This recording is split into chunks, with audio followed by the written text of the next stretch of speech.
Good afternoon. When my son was a senior in high school, his graduating class went on a camping trip in the desert.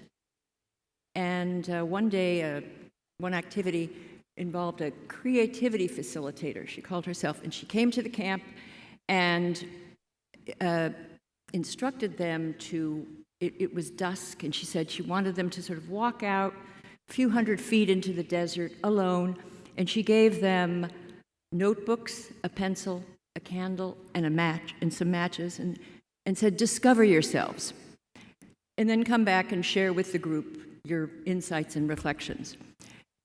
The girls, without exception, did as they were told. And they went and sat down and wrote their reflections and discovery. The boys were completely baffled by the assignment. And instead of doing as they were told, they did not go off alone, but gathered in a little group, and one by one threw the notebooks into a pile with the pencils, lit a match, and made a bonfire. The poor creativity facilitator was mortified. She thought this was toxic masculinity, and she saw an example of, I don't know, proto-arsonists or Lord of the Flies sociopaths. But they were just boys being boyish, and I think that this story is emblematic of the plight of many young men today and boys in our schools. Our schools, as the psychologist Michael Thompson has said, have become, it's almost as if girls are the gold standard. The behavior of girls is the gold standard, and boys are defective girls. And these defective girls are not faring very well in the classroom. There's increasing intolerance for the way boys play. Even the male imagination is problematic. There was a little boy named Justin who was in the fourth grade, and his parents were called to school. He was a good boy. There had been no problems, but there was something very worrisome about his drawings.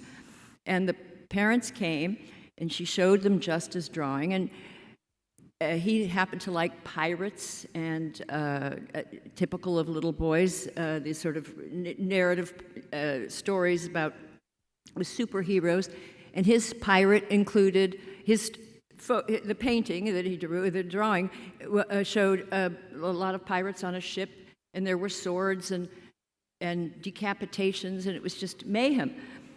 And they were worried about what he was learning at home. And his father said, well, he likes pirates, and he's just into battles and things. And then the father asked a good question. If the people in this school are so unsympathetic to my son's imagination, how is he going to learn? And what we find over and over again, there have been a number of studies how teachers interact with boys in the classroom.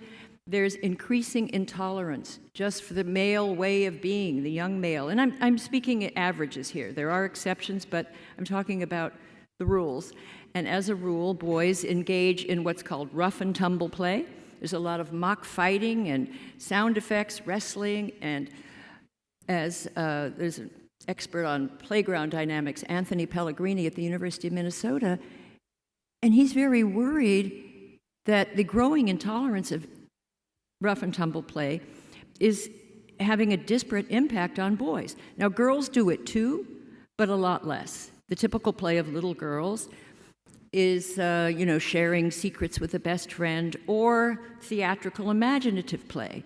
And it's much more reassuring, that sort of play, to parents. I had two boys, and it was often just appalling the way they were playing.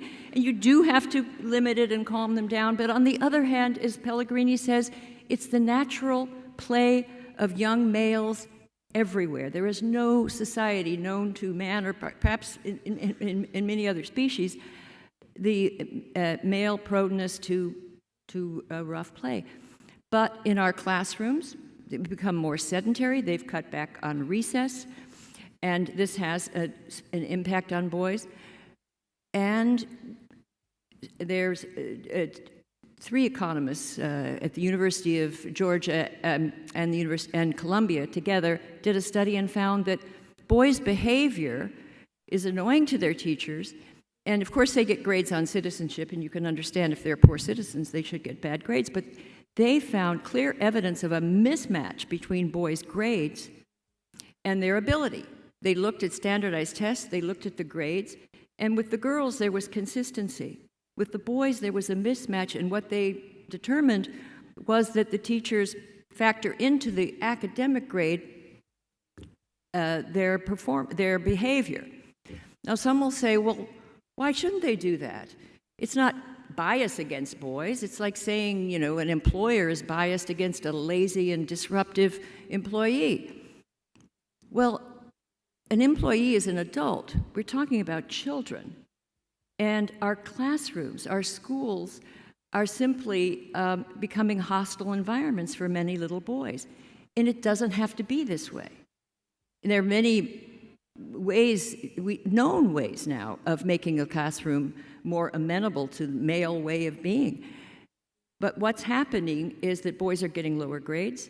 They now have lower aspirations than girls. They are far less likely to be on honor societies, and they're less likely to go to college. The college gap initially, you had college admissions officers noticing in the early 80s there were far more boys than girls in school, but that changed in the mid-80s, and then by the 90s, the college admissions officers got a little concerned. The girls had surpassed boys, no end in sight. Today, our colleges are 60% female, and according to Department of Education projections, this gap is only going to become a chasm. Well, maybe it doesn't matter. Some will say, who cares, little boys, one colleague of mine said, little boys may be losing in school, but they win in life. But they don't win in life, not most of them. There's a small percentage that are unstoppable, but the vast majority of boys, and especially those who don't manage to get into college, are going to have a very hard time succeeding in an information economy. There was a time where you could get through high school, be an indifferent student, and go on and work hard and make it into the middle class. As they say, the new passport to the American dream is education beyond high school. Young women are getting it, increasingly young men are not. And the fact is, this growing intolerance, boys are paying a high price just for the circumstance of being a boy.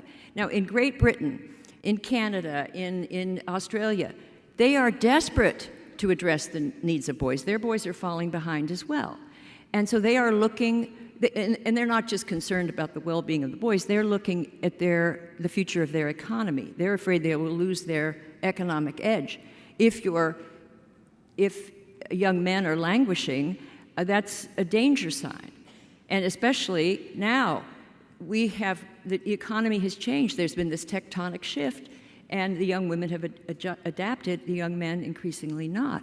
So what they're doing in Great Britain and Canada and so forth is trying out male-friendly pedagogy, finding books irresistible to boys, giving writing assignments that are amenable to boys, looking to have more male teachers, improving their vocational training and apprenticeships, and above all, reach out to boys to tell them, inform them about what is out there and what we can do for them.